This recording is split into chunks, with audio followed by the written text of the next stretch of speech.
then nobody can stop you. Because there are always athletes who has like weaknesses, and when you complete, nobody can touch you.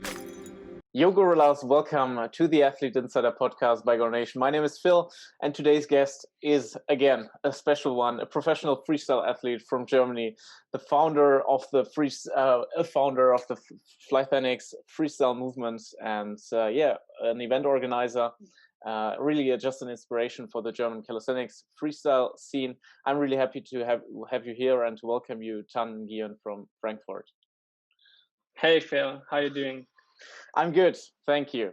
I'm really looking forward to this interview and to talk to you about the development in the sport that we see right now, but also your story, your history, and to kick off, for the people who don't know you or who want to get to know you better, who are you? How do you describe yourself?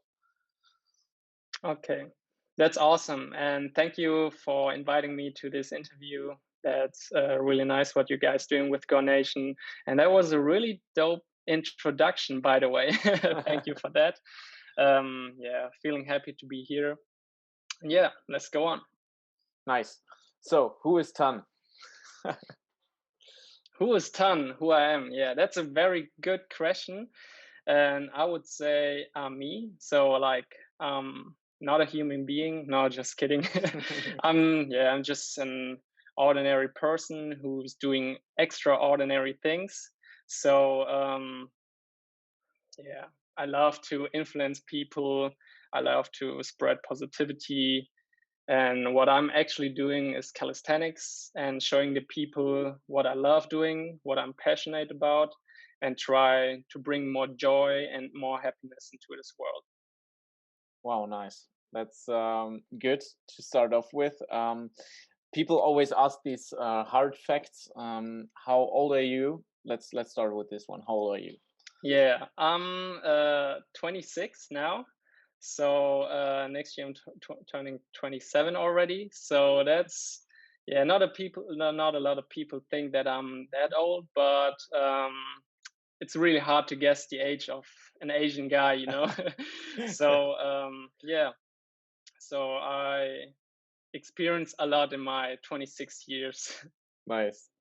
That's good. So you bring like a lot of experience to this young sports, to this young calisthenics scene, where mostly like for the freestyle athletes they are often like 17 or 19 or like it's crazy. And so it's nice to have some experience in this. Where are you born? Actually, I was born and raised in Germany. Mm-hmm. So I was born in Weinheim. It's like somewhere in the south in Germany. So yeah, German than I look like. Okay, that's nice. And how tall are you? 177 centimeters. Yeah. And how heavy are you right now? Right now, I guess I'm 64, 65 kg. It depends on how much I eat, but I try to bulk again. But for freestyle, I like it more to be light, so you're going to have a better flow. Yeah, and also your explosive like muscle ups and one-arm pull-ups, etc. It's crazy because we're nearly the same height. I'm 178, but I am like 80 kilos right now because I'm bulking. Yeah. And I think it's a huge difference, like weighing, I don't know, 65 kilos and 80. Exactly. But I think you see it, you know, like everybody who saw you doing muscle ups or stuff like that, it's crazy. Like when also on the rings, I think you did some sets a few weeks ago. It's just nice to watch. Yeah, it's just like when you like 80 kilos, it's like for me, adding up 15 kilos on my shoulders and pulling that much up. So it makes a difference, but you also, it's not like an excuse as well. It's like you have to build up more strength, and with strength coming like muscles, and yeah, that's true. It always depends on the goals. That's true. Exactly. Where does your family come from? Where are your roots?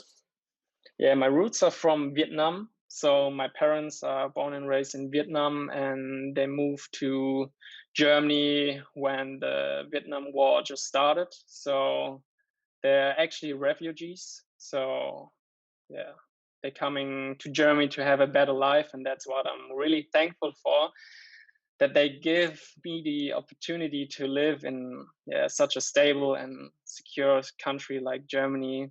Because in Vietnam, it's a very beautiful country. I really love it, but the politics are like, it's another story. Okay. Wow. But yeah, good for them. Good for you that they made the step and they yeah, managed to make a living here and stuff like that. Because that's something that I always like really respect when like refugees or like people from foreign countries come to Germany and they have this mentality, this mindset to work hard and to work for a better life, and they have like much more gratitude often for the stuff that we have here than people who just know this and who are born here. And yeah, that's great. Yeah, you should appreciate it, because like you see every like kind of Asian guy or Asian family who's in Germany, they work their ass off, like they're literally just working more than they're living. Yeah. And yeah, it should be more balanced, of course, but it's a good opportunity to make a living. And I think in Germany it's like one of the best countries to do that. Yeah, that's true. Okay, so how did you get in touch with calisthenics? Tell us your calisthenics journey. Oh, it's a long journey. So I started calisthenics in 2015. Yeah. Before I started calisthenics, it was like a quite hard time. I did like dance professional. I was a professional hip hop dancer in the past. I won like international German championships and stuff like that. But then I had like 3 years, 5 years off, doing nothing, just doing the regular teenage stuff with smoking and drinking and going to parties on the weekends. And I felt like there's something missing in my life, so that's why I just started looking for something what fulfilled me, and was like in the beginning skating. So I went to the skate park, meeting with my friends, having nice sessions. And one day there was like a calisthenics park built right next behind the skate park. And just because I started skating was like a sport, wow, you need to put the risk into it, and it makes a lot of fun. And then one day there's just this calisthenics park, and there was this guy who's doing like muscle ups and then muscle up to handstand and crazy spins. And I was like, what the fuck is he doing? That was really amazing. I couldn't imagine myself to do this, because I was really skinny and I feel very weak, and I was ashamed with my body. I suffered with acne problems in the past. So that's why I was like, no, it's nothing for me. But then all my skating friends, they moved from skating to calisthenics because the sport was more attractive, and it was something new in 2015. You should know that. And yeah, it was very hard for me in the beginning, because I couldn't manage to do one pull up or something like that. But then once I start, I get like totally addicted to it. And I remember in the year also 2015, this one guy who's doing the crazy muscle. His name is Tim Baholic, Baholica on Instagram. The guy who's doing the muscle up, hands straight by handstand and stuff like that. He invited us to the World Cup stage in Stuttgart. It was 2015 World Cup stage from Barristi Workout, I think. Yes. And we went to this event, and I was just looking because I didn't know about any athlete. I just know, oh, Korosh is like a very popular athlete from Germany. And at this event, I tried to connect with him. So I was like looking for him, but then he found me and he walked to me before I could even talk to him. He was like, "Oh, you Asian guy, you look like you're very skillful and you're very powerful." And I was like, "I just started calisthenics. I don't know anything." And then we get into touch, and it was a very good time, very nice event. He taught me like the 360 in like one session, and that was like my beginning of calisthenics.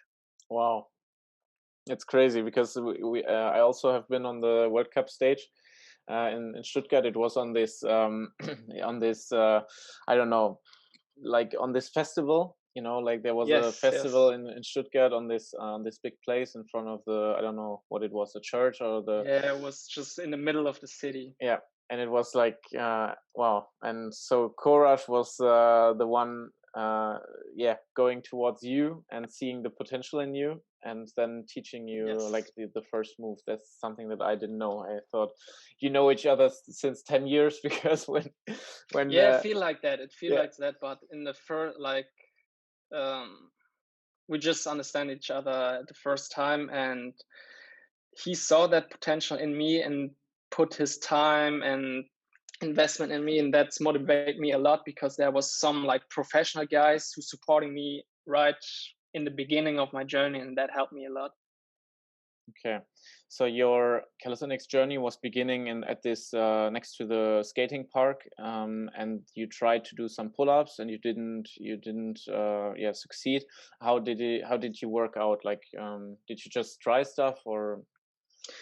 I was happy that there was like this calisthenics group from Bahalika. Mhm. He had like weekly train or almost daily training since the park was just built, and I just joined the guys. And the yeah, it's just a regular, like Monday was push day, Tuesday was a pull day, and going like that. And I just tried like pull-ups. It was didn't work. And then I used resistant band, doing pull-ups with resistant bands. And just because I think because I was very like lightweight, I used to weight I think 50 kgs or 55 kgs or something like that. So I was very, very skinny. So because of that, if it was easy to do in calisthenics. So that's what I also want to recommend everybody who's maybe watching this and feeling bad in their skin and not very happy about their body shape. And if they're really skinny, calisthenics is the best sport you can do because you're just using your body weight, and the less you have to carry, the easy is going to do the skills and perform a front lever or maybe a freestyle. That's true. Like all the stuff that like not all, but a lot of stuff that is a disadvantage in the real world, let's say, is an Yes. advantage in the calisthenics world. To be small, to be skinny, Yep. that's like Yes. really really big advantages. And Yeah. the people who are like small and have problems due to their height in bodybuilding or stuff like that. Yes. Just the interview before was with Jay Chris, who also talked about his Yeah. struggle to be Yeah. small, to be like to have problems and being bullied because of it. Yes. And then through calisthenics, it was an advantage from one day to another, and that's really nice to see that with calisthenics you can turn disadvantages into advantages. Exactly. Exactly. Something that I ask myself: where does the name La Twist come from? Because like Oh when I go yeah. to an event, it's always La Twist, and I say Tan, and you no La Twist. Yeah, I know what you mean. First of all, Tan is a very hard name to write. Yeah, Mhm. so like the all my teachers and everybody is just mispronounce it because it's like with two H's Yeah. between the T and H and stuff like that. So it started with I think it was in the year 2016 when I get like some basic freestyle moves. And I listened to Travis Scott a lot Mhm. to that time, and he's like La Flame, and or his nickname is La Flame. And one day, a friend of me he comment under my post, yeah, La Flame, and I was like, okay, that's cool, but I don't like flames. I like twists, like 360s, Okay. gingers, and all the crazy moves. So I combined the two names, and it turned to La Twist. Nice. Yeah. That also happened when I first landed my ginger, because in Germany we say twist lip to it. Yeah. Yeah, You say twist and flip and yes, oh yes, yeah. we say we say twist flip to it, and also the German community. And the funny thing about it, I unlocked this move on my birthday, so it was just a nice time. So I renamed in La Twist in Instagram, and since that I'm La Twist. Okay. Okay. I think I think I made a survey on this because it's something that I think is really funny.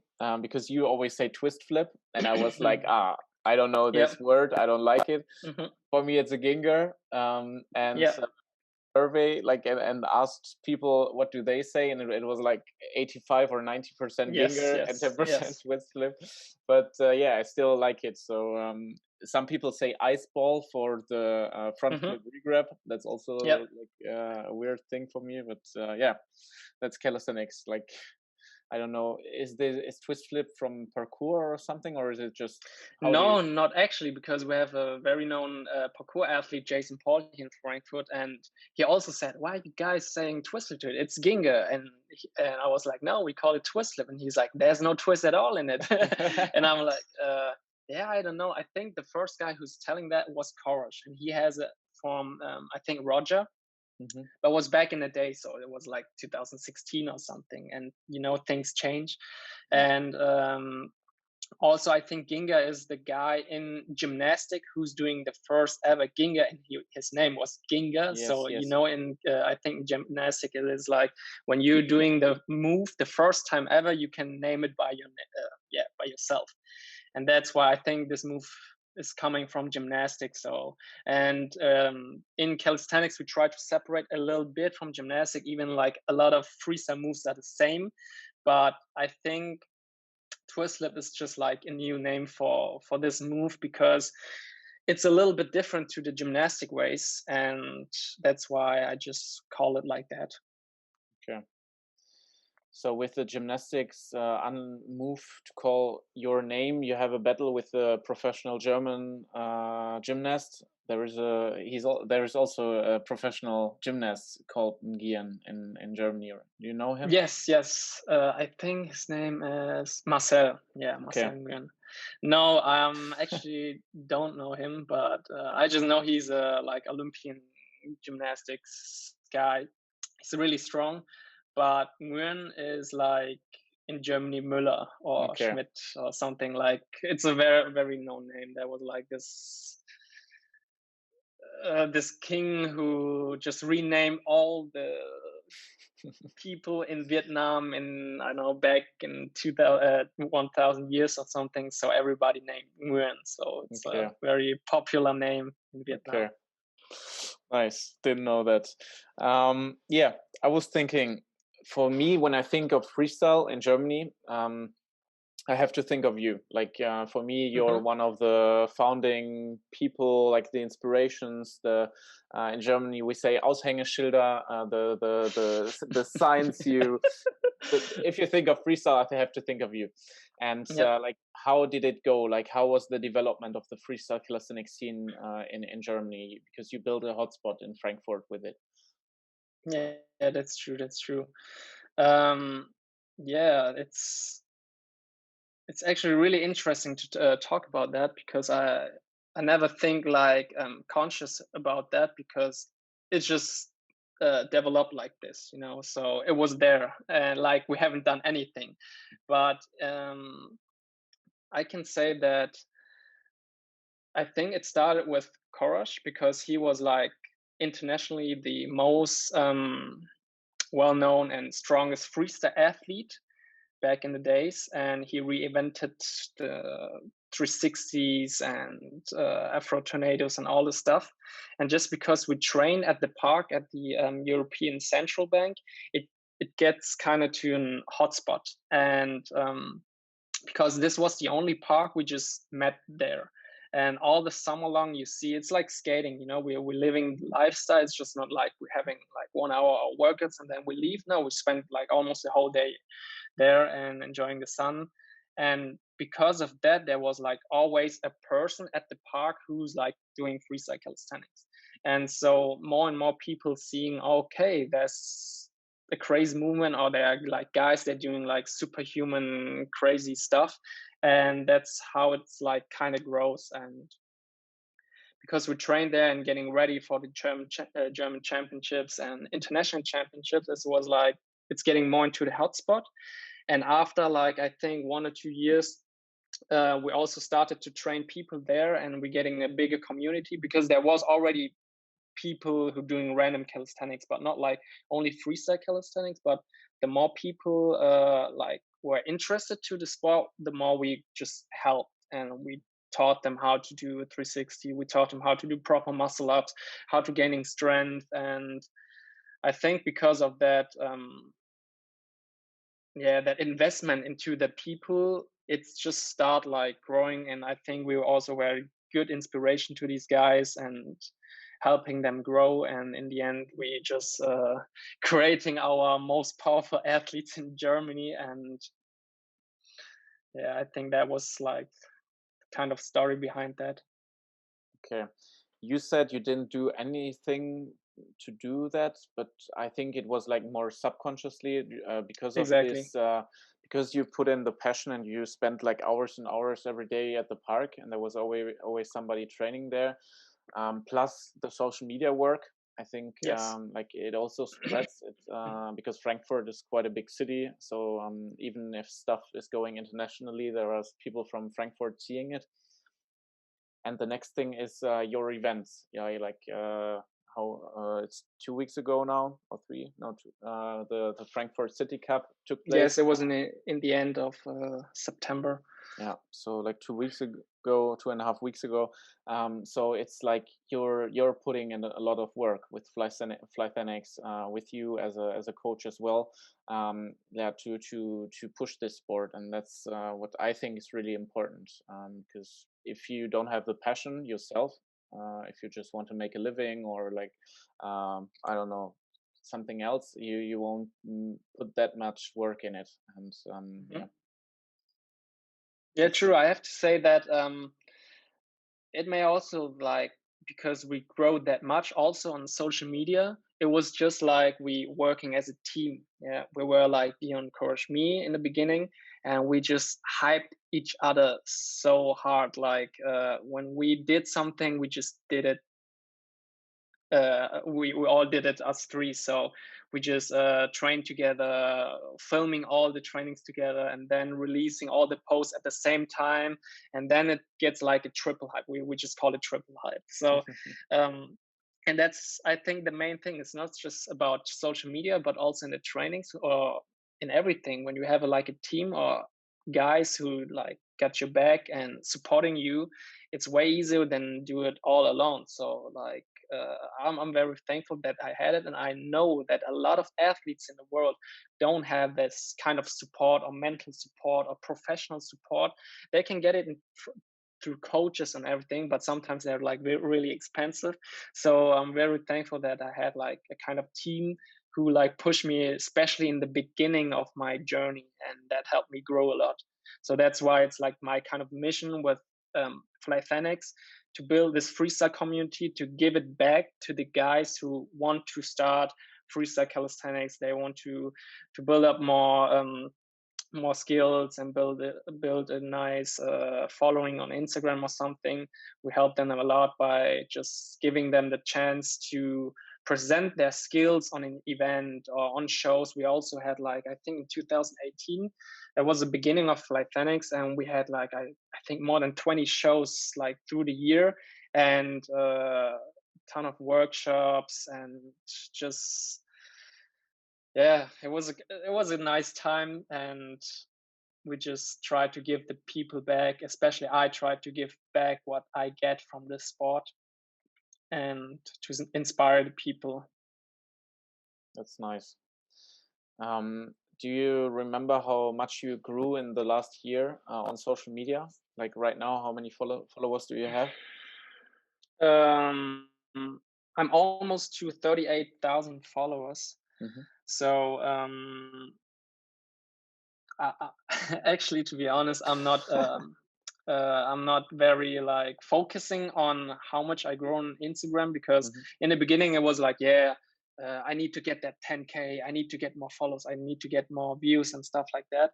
But then I realized at some time it was not about just growing on social media. Yeah, of course you can make a living out that, and having nice corporations and influence people and stuff like that. But it was like more just showing the world what I really passionate about and what I love doing, and just be like authentic. And just because of that, and of course I put like a lot of some quality stuff on Instagram, getting a new equipment. I spent thousands of euros just to get like a new laptop, a new camera and stuff like that, to stack up the quality. But in the end I realized you don't need that. So all you need is just like a phone, and putting out the content what you really love, and that helps me like growing. And it was like a more subconscious thing with Instagram. Like everything I've done on Instagram was like it's just happened because I did what I just wanted to do. Yeah. And sometimes it's changed from week to week, but all in all, just putting out the content what I really love doing. I love to show the world my skills, my flows, and yeah, what I'm doing with calisthenics, and also sharing the guys my trips and what you also can like experience from calisthenics. Okay. And that's something that I hear a lot, that people, like everybody who is not an influencer or like wants to become one, says, oh, like it's all about the followers, etc. And the Hmm. people who have the followers, they say, first of all, like often they say, first of all, I just started to document everything for me myself, Yes. just for me as a diary or something, Hmm. and then it grew and That's people true. liked it. And That's I true. don't care about the followers. It's nice because of the collaborations, the Yes. influence, like Yes. stuff Yes. like that. But you're true. That's absolutely what I can underline, because in the beginning, especially, I use it as a video diary, and that's what I also can recommend everybody, because the people they love to see how you grow, and especially the guys who like know you're getting in touch personally, like your coworkers, or your guys where you're in school with, or university. They all know you, but they don't know what you're actually doing with your sport. And just showing how you're growing helps me a lot, because like I just use it as a diary as well. When you scroll down, you can see me doing like sloppy muscle ups, and I don't know, fucked up 360s where I busted my shoulders and stuff like that. So I think that's helped to see how you're growing, and it makes a lot of fun to look into the progression, especially to the history and to the stories of what the people can tell. That's true. And in calisthenics, it's a big secret, especially if you train alone, to just film yourself and watch watch the technique, etc. And if you can just then post it on Instagram, it's like a win-win situation. Yes. So it's really really nice. And everybody who wants to reach 10,000K to be able to do a swipe up link, after that it becomes like, at least it was for us. Like 10K was important because we wanted to do Yes. swipe ups, Yes. Yes. but Yes. from there it was like, okay, 11K, 11K, 11K, Yes. 12K, etc. Hmm. It's like not important. Yes, yes. I mean, if you have like specific goals, like, yeah, I want to be that Tom influencer, like Daniels or something, with a huge following and putting out crazy content and stuff like that, then you should have to put in the work, and yeah, try to grow and use it like and have a focus goal. But in the end, like you said, my goal was to reach that 10K, and it was like so hard to get it. Yeah, But once I get it, it was like everything just, yeah, it was easier to, I think, from 10K to almost 40K now. It was like not that a lot of work, like the beginning. yeah, But you should appreciate what you have, and the more work you put into Instagram and social media, the more you will get, because you see nowadays the algorithm has changed. It's almost impossible to grow nowadays. And I always hearing from like also from local athletes here, how can I get a bigger following? I want to cooperate with I want cooperation with Go Nation. I also want to get a sponsored athlete. I want to travel the world, and I want to get money from calisthenics. And how can I grow on Instagram? It's always the same questions, but actually, you don't grow from today to tomorrow. It's like a long journey, and you have to put a lot of work into it. And the more you're like active on Instagram, it's like you can it's impossible to want like 10Ks when you just post once in a month, you know. So you have to be active and consistent, and that's, I think, the key. Yeah, and something that you use as well, maybe a short hint for the people to try Reels, because it's Hmm. like right now really pushed by Yes. Instagram. So Yes. whenever you have like some story clips, story format clips, like 15 seconds stuff that is entertaining, you can Yeah. just put it on Reels and it works really well because you have Exactly. some Reels. million views Yeah. videos, right? Yeah, it's crazy. It's crazy. I think I was one of the first guys who starting the Yeah, reels, and I get on my first reel like 80K. No, it was 800K, almost a million views. And it was like me doing a simple 360, but it's yeah, just like more for the regular people to watch it, not just yeah. like calisthenics athletes. So I just do like very simple things, and it's not a lot of work for me, and the people like it. So I just keep doing it that. And once I get like a reel with 3 million views, and that boosts my Instagram a lot. And Instagram featured like all these crazy videos, and I was like, okay, normally you have to pay Instagram that they going to feature Yeah. you or something like that, but now they do it like because it was good content. And back in days, I remember Instagram was like 50 seconds videos only. So if you have a crazy combo, you have to keep it short. So only Yeah. big moves. You saw, you already know that. And I think in Reels, you have the good potential to inspire the people with like small videos, because our time of attention, what we give into social media, is like so short nowadays. So I think it's a really good thing with the 15 seconds. I think they expanded already to 30 seconds. So you can Yeah. change it also to 30 seconds. But the shorter it is and the more entertaining it is, the more follows and the more people are going to come. And I think that's the key to grow nowadays. And the good thing is, if you love to have a clean feed or something, you just can delete it like after 1 or 2 days out of your feed, and it's still in your reels. You're still getting the impressions. So it's really recommended to everybody doing calisthenics and really want to grow. Just entertain the people, showing what you can do, and it's very simple.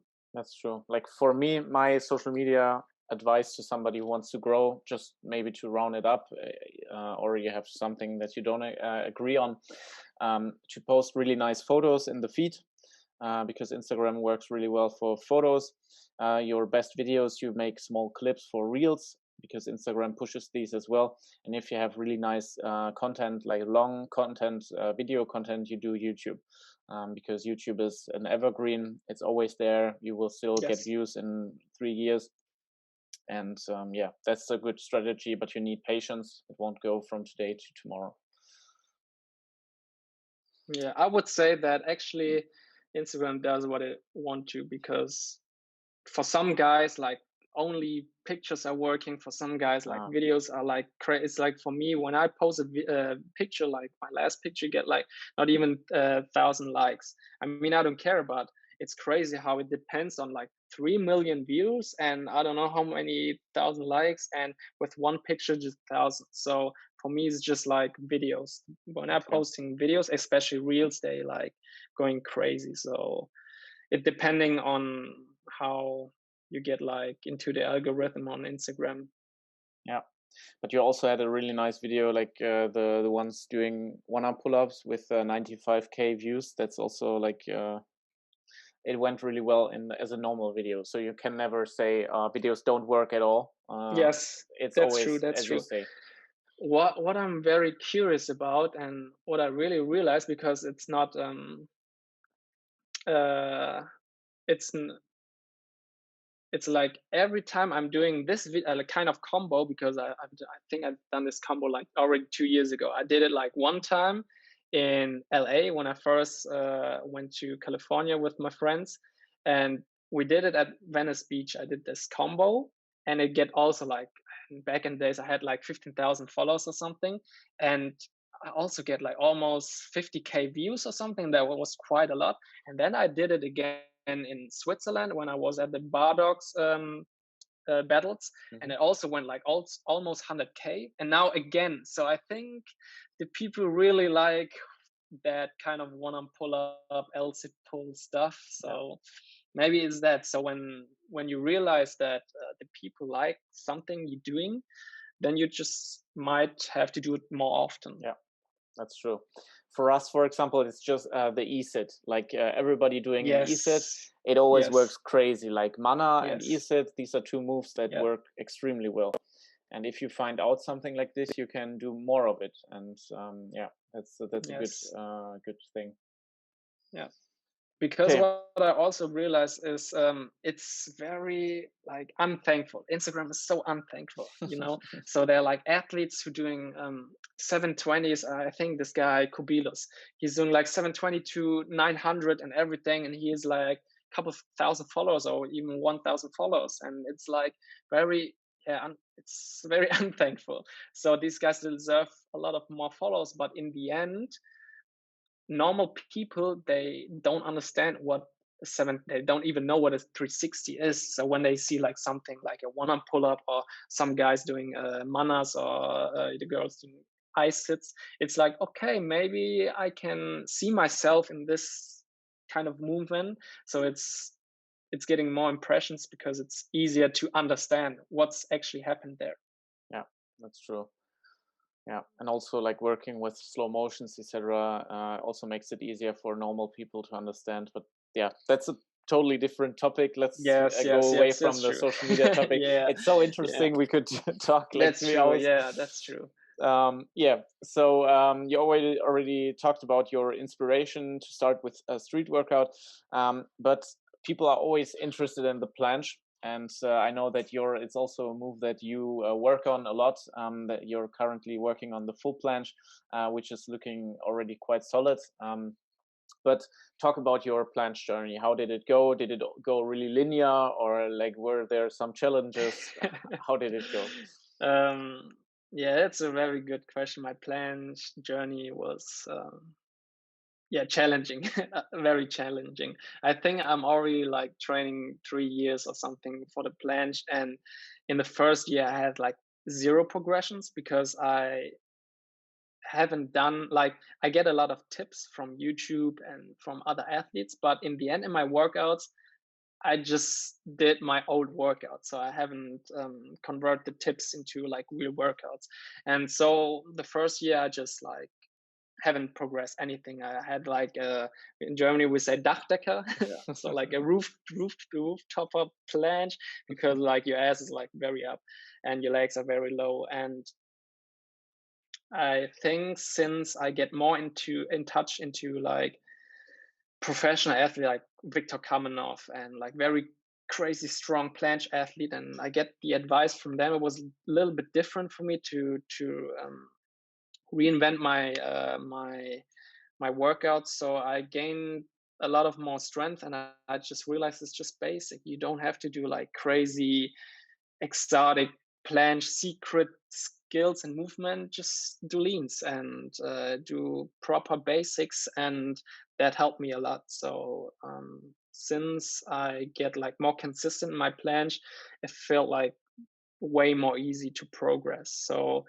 it's like it's good to getting a coach or getting some helps and tips from professional athletes or watching YouTube videos, but in the end you just have to be consistent with basic exercise. Even when you can do like the full planche or stuff like that, you still have to do your basic strength exercise to improve your fundament, because yeah, you're holding everybody on your arm, so you should have to build up that fundamental strength first and then going to advanced movements. And it Okay. takes discipline and consistency. That's why my journey was like whoop, and now it's getting like constantly better. Nice.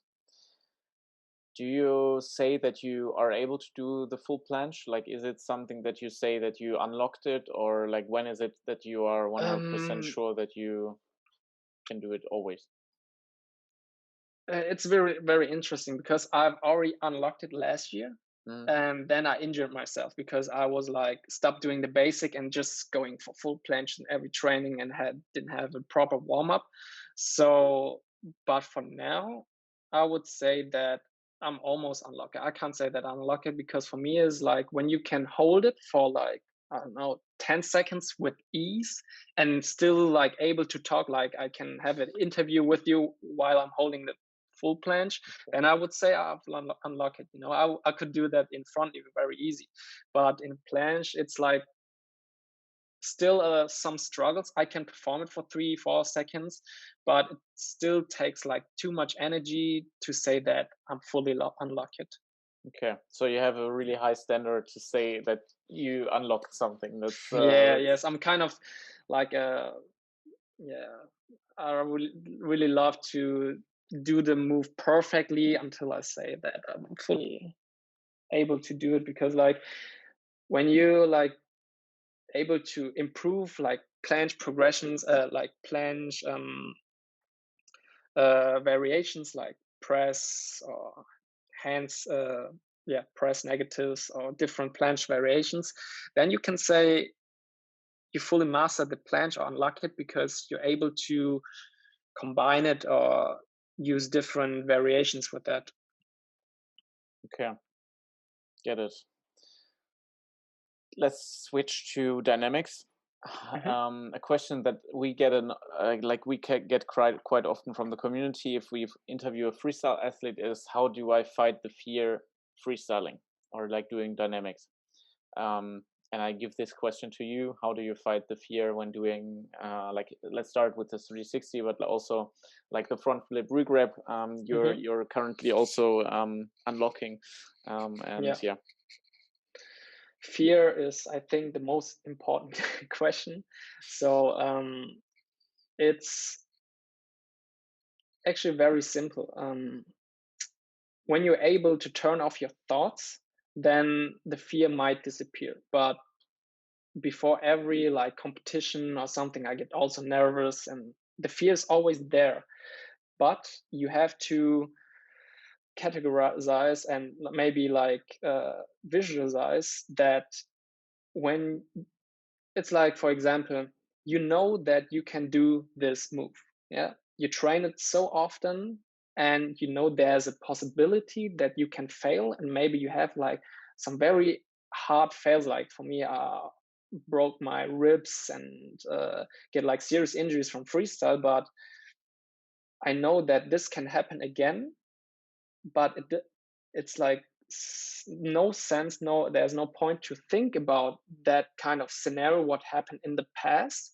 You're just focusing on that you're able to do the skill, of course with that big respect that something can happen. But when you truly trust in your skills and just focusing on being in the moment, then actually nothing can happen, because that's why I'm always saying just go with the flow, don't force yourself to do like 360s. When there's some days where you like don't feel your freestyle skills, then just don't freestyle, just train statics. But there's some days you need some like kind of yeah, warm up combos I call them, and then just doing like easy freestyle skills, and then your body getting comfortable for that. And once you like learning the way how your body reacts, you can, or just like when you want to beat your fear and try to learn new moves, just try it on mats, for example, or using a place where you have like a good setup where you can train proper.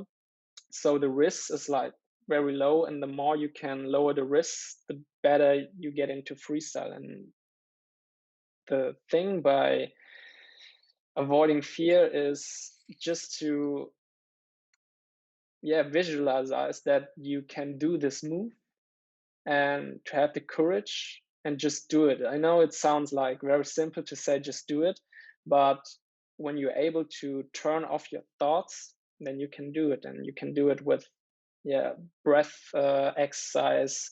You can do it with affirmations, and that's how I beat my fear, for example.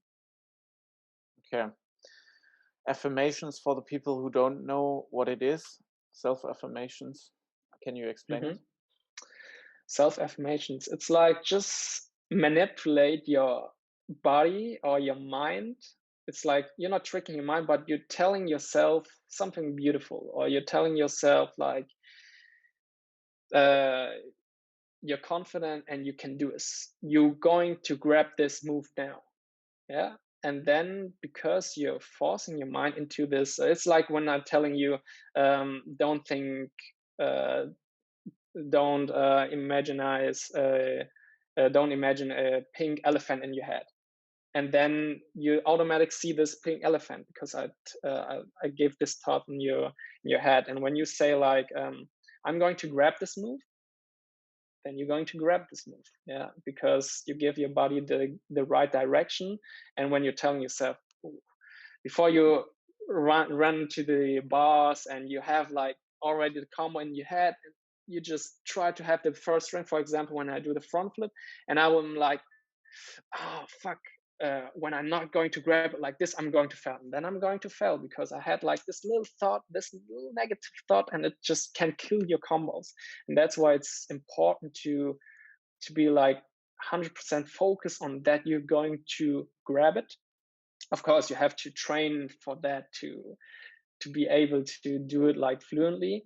But in the end, with this kind of self affirmations, you can manipulate your mind so hard that you're able to do like crazy thing you never thought you can do. Okay. That's a really good tool, and it's simple, and Hmm. everybody can just try it, to just tell themselves stuff that makes them feel comfortable, that makes Hmm. them feel yeah, self-conscious. Yes. Yeah, that's good. But you don't only do self affirmation, sorry, but also like your surrounding. When I watch your videos from the gym where you all train together, or even outdoors, Hmm. you are a group of really like supportive, energetic people who scream, etc. What role does your surrounding, your friends around you, play in your workouts? Um, Actually, it's depending. When like I also have like workouts where I just train alone and try to hype myself up, but it's I think every professional athlete can agree with that. It's like when you're surrounded with like very good freestyle athletes and they're putting their energy into the room. It's like when you're screaming, you put up energy in your like I feel it in my skin when somebody's screaming like you can do it and just go for it full send. And it's a little bit different than just to train by yourself. That's why I it's like my kind of mission to grow the sport so that every kind of people or every kind of place have like a little community to support themselves. And it's the same like in football or in other sports. The more you cheer, the better the guys playing, you know. Yeah. And that's an important role because in Frankfurt we're always having like hype sessions. You know, we have this one guy, Mr. Candyman. He's like he's known for his hype trains. We call it hype trains because like everybody who wants to jump on the hype train, you can go it now because now the hype is like very high. And you when you're at the place, you feel the energy level like before you're touching the bars and everybody's screaming, you're going to perform on your highest level. And that's why I really appreciate a lot. And that's why it's important to all athletes, even they're like very weak or something, we just hype them up that they can get that first muscle up or that they can get this new dynamic skill, what they just learned. And it's also, I think, a kind of appreciation thing when you just achieve something what's very extraordinary that you deserve that kind of hype. And you see it on calisthenics event. When I remember in New York, it was in this year at the call-up competition when Tony did the 720. It was like, oh my god, the whole gym was just exploding and there was so much energy there. And yeah, the more energy you generate, especially with your crew, the more the athlete's going to perform, yeah, very clean. And maybe he's doing like some very high level advanced power moves. And this kind of hype energy helps a lot. It's like kind of Dragon Ball's that energy transferring shit, but Yeah, it really working. yeah, that's true. And I think even as a viewer of the video, you Hmm. feel like hyped, and that's really nice. Yes. Yeah, and you Uh, realize that also in my videos, I also like sometimes I just, when you hear the people screaming and they're hyping it up, I don't want to play music over it because there are like so many emotions Yeah. in this kind of sounds and audience that the people need to feel that as well. And yeah, it's good when people, when they're seeing that, also get like excited, and when you're creating feelings in the viewer and in everybody who's there. Yeah, that's true. What was the hardest move you've learned so far? That's something that I would be interested in. That I'm just learning right now, or just what I That you already already unlocked? unlocked. The hardest move in statics or dynamics? If you can compare the both, I would say like overall, but it's hard to say. But overall, what is the hardest move? The hardest move, I would say front to regrab, but actually it's not that hard. It's just more beating the wrist, because when you have balls and you're not afraid, you're going to do it. But I remember that I land like, I think 100 times on my belly, and that was like kind of hard progress. But the hardest move, I think it's like the giant to front flip regrab, because you have um, to check how much energy you have to put into the swing, that you're going to transfer the flip into the right direction. Because if you have too much energy, you're going to land on the bar. If you have too less energy, or you're too afraid, you're going to be way far away from the bar. So I think it's the giant front flip regrab. But for me, like the hardest move to unlock was actually the full planche in statics. So it took like more time, discipline, dedication, and consistency to get this move, because my body is not made for planche. I realized that my body composition is like not made for planche, but I'm still able to do it. That's why I think that was the move what I like put the most time and work into it. Okay. So it also the genetics play a role, you say. Mm-hmm. Okay. I think they play a bigger role than a lot of people think. We discussed it in the beginning of the interview with that. Yeah, when you have more weight or Yeah. not, you have like, it's more easy to pull and stuff like that. Um, it should not be an excuse, because they're like very crazy heavyweight athletes like Vitaly Feshchuk, I think. He's also doing like planches and everything with ease. It's a very heavy weight. But what we're talking about right now is like the body composition. And the body composition is like in other sports a very big deal, especially in planche. And you can see like short people, they planche like, I don't know, like it's nothing, and they're like, some people it's like almost impossible to learn it. And I was questioning myself all the time. And also we had like after especially Frankfurt City Cup and other events where like short athletes are doing like crazy static strength, and there were all this discussion, oh yeah, it's kind of unfair because I'm weighting more or are much higher, and how you can judge it and stuff like that. And I think WCO already did a good job with their weight category, because like in MMA or in other uh, in boxing, for example, there's also like weight categories.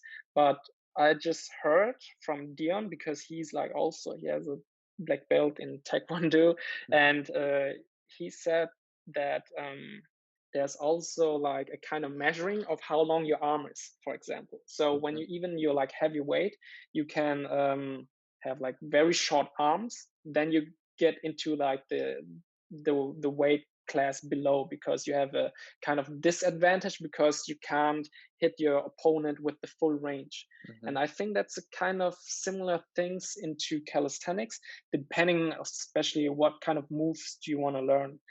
So I think people with like long backs like me, or short arms or something, have quite a hard time to like lean into the planche, because you need a totally different angle to have like a very clean high planche. And but it's still not an excuse. You can do it. It just might be harder and Mhm. takes more discipline and more time.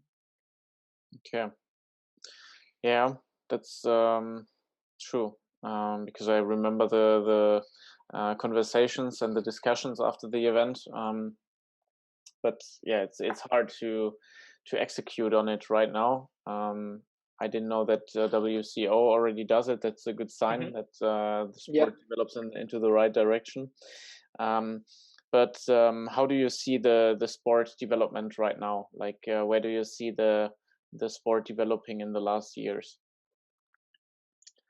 To be honest, in I think in since I started 2015 to I think 2016, there were like a huge growth in freestyle calisthenics in Germany. Also because of Baristi workout with Dennis Fatana, he did like an amazing job in the past with his King of the Bars. They're like there are like so many crazy athletes coming together, and you see the YouTube views. They have like millions of clicks, and the sport was just like on a very nice peak. And after that, it just like stopped for a little bit, and maybe it just went down here in Germany. I just can tell it in Germany because in the world the sports just grow. It's just slowly but steady. But especially from the year 2017 to like 90 maybe, or even till now, the sports just stops growing a bit, in my opinion, especially freestyle sports. Like in Germany, we have so many weighted and strength power athletes, but freestyle is a little bit like still small. And I was wondering why it was like that, and I realized it's like because there are no community meetups. There are like no calisthenics battles, especially like just normal tournaments where freestyle athletes can battle each other. There was just one German championship event for I think German athletes a year, and it's like very poor for like a country like Germany to just have one freestyle event, like one big freestyle event for local athletes. And it was like in a place where it's like not very good connected. So it was like in Dessau. I mean, you've been to the Germanships the last years, and I mean the guys from Ghetto Workout, Stefan, the organizer, he's a very nice person. So that's why we talked to them at FIBO 2019 last year that we want to bring German championship to Frankfurt because it's like a big city and it's very well connected to whole Germany. And it works really good. And with our Flythenics event, we had like new battle system with the World of Warriors format where we like give the people the chance to compete. And I think the more events are like going to happen, the more the sports is also going to grow because it's just in the end all by the community. Everybody can train by themselves, but it's not that much fun when you're coming together and can have that feeling how it is to train with the best athlete or to battle with them. So I see like since 2019 a little growth, especially with your meetups, what you have with your events, and there are some local guys having like small meetups, but not all meetups are like just freestyle Yeah. focus, you know. And with freestyle, I don't mean like only dynamics. Freestyle is also like statics and strength elements, but there are way too less people here in Germany who do this, and that's our job, especially for brands like Onation or big names in calisthenics like Kosh or me or Alex or somebody in Germany to like use this kind of influence power to yeah to bring the people together and bring more athletes in. I think we did it pretty good with Flythenics here in Frankfurt. So see there like a lot of German athletes who like in this kind of area doing freestyle calisthenics, maybe more than in other parts in Germany. And I think also with the Deutschen Calisthenics we have this kind of organization where we can make something like this official and have more events. So we're planning some nice things for the future, especially for next year when COVID is all over, and then we're going to have like yeah a new revolution of calisthenics, and I'm very happy to be part of that. And yes. And I think you like do an amazing job, and you are the person or the group of people to do that, because you have the experience in the sport, you have the connections, you know, the freestyle athletes, because it's not the same. Like for us, it's really easy to do like a sets and reps competition, a weighted competition, etc. Because like in Germany, weighted and sets and reps is much bigger, and we do it ourselves. Yes. We have the experience. But like for the freestyle, it's hard for somebody who is not freestyling to organize it. So it's really good to for you to get in connection with the German association, with the Yes. Calisthenics Verband, with Stefan from Ghetto Workout, etc. So yeah, good luck for that, and you know that you have our support. It's Definitely, really important. definitely. And I really thank you also to be part of that Flytenics event and always supporting us. And that means us a lot. And I think together we can, yeah, do something great, because Yeah, it's easier when a lot of people, like influential people, can do together things, then everybody's just working on their own, having their own goals, because in the end we all want to make the sports grow, and so we all have to connect together, communicate together, and that's the main thing. that's true. And the scene and the people are so hungry. They are so hungry, thirsty, whatever. They want events. They are like the people from Frankfurt, from Kali X. They like drive around Germany. They go to every Hmm. event, etc. So the people are really hyped for it.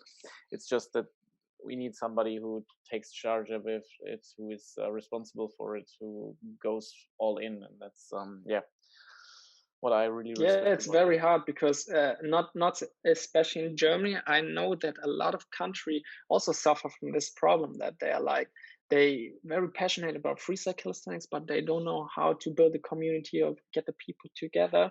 And it's just like, it's very simple to have, like you said, your trainings, but in the end it's more important what you're doing after your training, like also caring about your nutrition and stuff like that, but how to build up like a community, and how to make a step into the right direction with building up team, or doing more like events, how you spread the word of freestyle calisthenics, explaining to the people what freestyle calisthenics is, because for us it's like normal, everybody know the sports in this kind of small family, because we're all connected with Instagram and stuff like that. But for the outsiders, for people who don't know what freestyle calisthenics is, they just see what we doing, this kind of crazy moves, but they don't know how to start with that, how to what this actually is.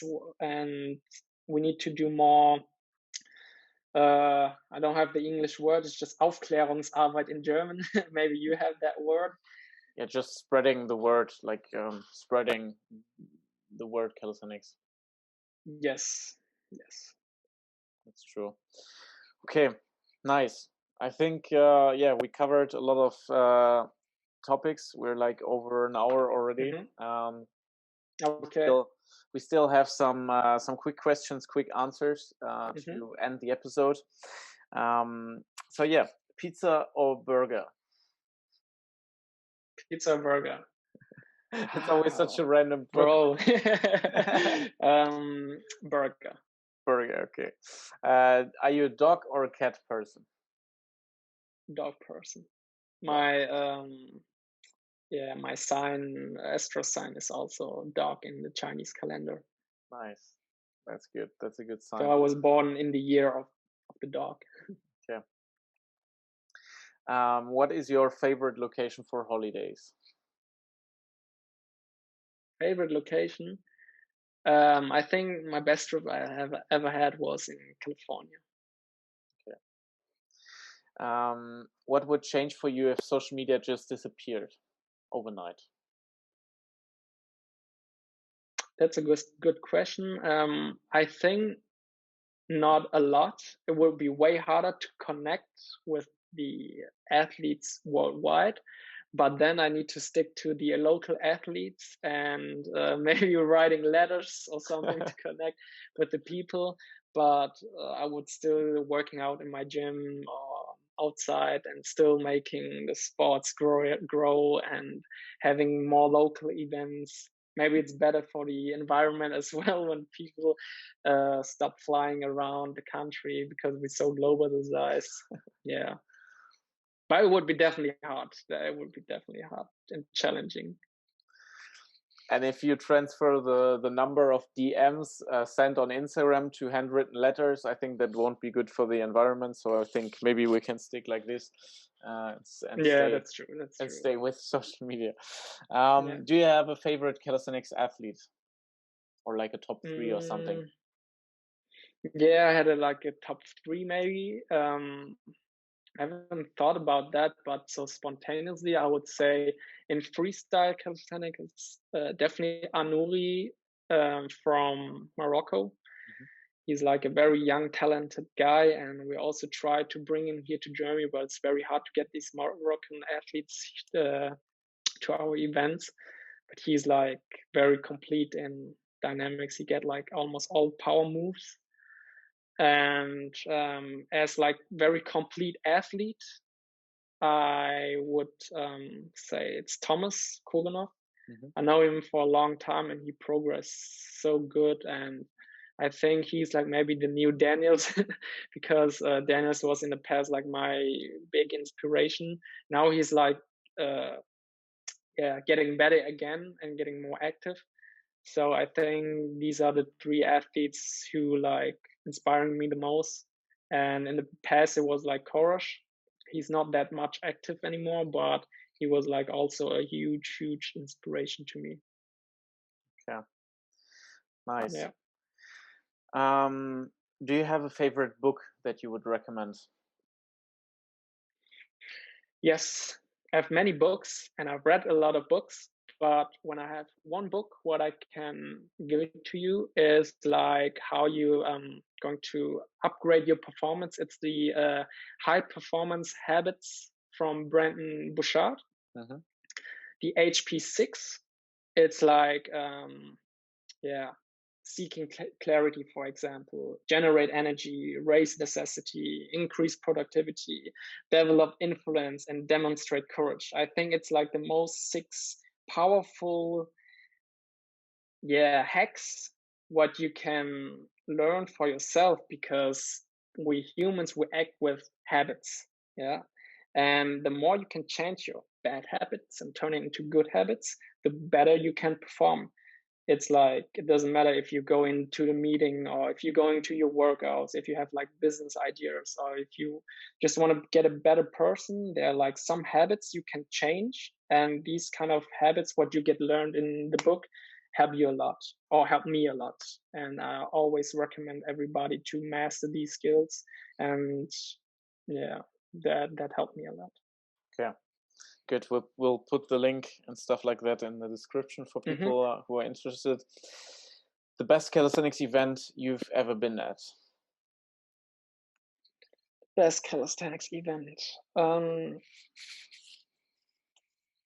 There were so many crazy events, but I would say it was World of Bar Heroes 2019 at FIBO.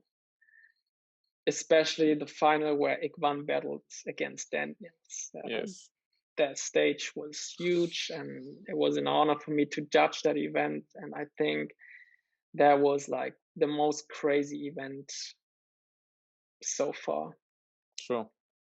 That was, I will never forget. I think the moment that Ikwan landed the front flip regrab and everybody just escalated. Yeah, in the last seconds, like in the last round, after battling like 6 other athletes, and he's still like performing on his highest level. So Ikwan is like really amazing. That's true. Okay. And then the last question: dynamics or statics? What would you choose if you have to decide? Dynamics. Dynamics. Okay. Good. Already guessed that, but wanted to make sure if you want to lose the full planche or the front flip regrab, if you have to decide. Yeah, it's like I think it's a cool, fun question, but in the end, I'm the guy who's like agreeing with a lot of professional athletes. It's completeness over everything. You need to be complete to yeah, to get a strong athlete and to win competition. I mean, there are some like only statics competitions and only freestyle competitions and stuff like that. But in the end, if you're complete, if you're able to do like crazy dynamics combining with very power strength moves like Festos and Maltese presses and have like crazy holds, then nobody can stop you. Because there are always athletes who has like weaknesses, and when you complete, nobody can touch you. And maybe that's one of the benefits I had in the beginning of my workouts. I always tried to be complete, and I'm not like really good in dynamics. I'm not really good in statics, but I'm like an overall beast. Like I can do everything. Yeah. And that's what it should be like the most focus on. Okay, cool. Nice. Then let's finish off. How can people get in touch with you if they want to talk to you, I don't know, learn from you? How do they reach you? Actually, they just can text me a DM on Instagram. It's very simple. I try to use every second day the message, even if it's hard, but I really like help everybody. So and I'm also offering coaching. So when somebody is like really into calisthenics and really want to learn the skills and know that I'm able to teach them, so they can get into my coaching as well. And yeah, they just contact me on Instagram. Okay, perfect. We will put everything in the description. You also have a website. Oh, we can link the website. I like the website. That's good. So we will put. Yeah. You mean the Ukiyo Talents website, or which kind of website do you mean? You once posted a website about yourself, and I looked at it and I liked it. So, but it. Yeah, with the iced coffee. Yeah, it's a article what my girlfriend writes about me. So also really big supported. So shout out to my girlfriend. He's doing like all the crazy work behind of that. So yeah, you can link that. It's really fun to read and to watch. Nice. Perfect. So we're coming to an end, and before you can end the episode, I will want to say thank you to everyone listening to this till the end, because it's a long episode. I appreciate everyone listening to this like for an hour and 20 minutes. And yeah, hope you were able to take some stuff with you, that you profited from it and enjoyed it. And yeah, don't forget to rate the episode if you liked it. Give us a thumbs up, give us a subscription, whatever you want to do to support this channel. And also, if you want to have an athlete who has to be interviewed, put him in the description. And apart from that, Tan, thanks for taking the time on this Tuesday morning to do the interview. Thanks a lot for that. And you can end the episode. Yes. Oh yeah, and I have to thank you as well, Phil and Ganesh, for letting me having this nice interview. Yes, I hope the people can learn from that. And I have one question for everybody who's still watching this kind of 90 minutes interview. Respect for that. But the question is, are you living the dream, or is the dream living you?